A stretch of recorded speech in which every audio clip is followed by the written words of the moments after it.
અહીં લગભગ 3 મિનિટમાં કહી શકાય એવી સુંદર ગુજરાતી ભગવાનની નાની વાર્તા છે. ભગવાન કૃષ્ણ અને ગરીબ ભક્ત.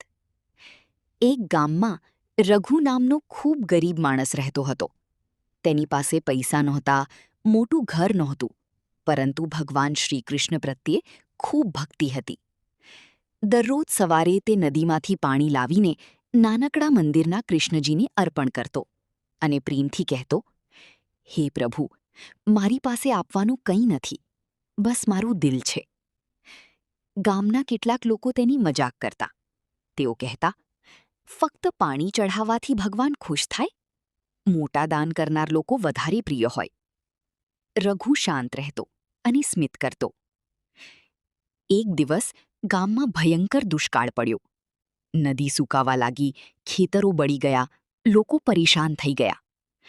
બધા લોકો મંદિરમાં ભેગા થયા અને ભગવાન પાસે વરસાદ માટે પ્રાર્થના કરવા લાગ્યા.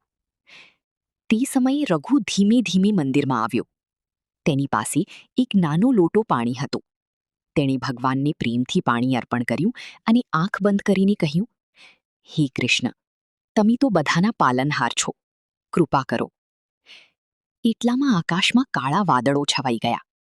થોડા જ સમયમાં જોરદાર વરસાદ શરૂ થયો. આખું ગામ ખુશ થઈ ગયું. ગામના લોકોને સમજાયું કે ભગવાનને મોટું દાન નહીં, પણ સાચો પ્રેમ અને નિષ્ઠા વધુ પ્રિય હોય છે. બોધ: ભગવાનની સંપત્તિ નહીં, પણ સાચી ભક્તિ અને નિષ્કપટ પ્રેમ ગમે છે.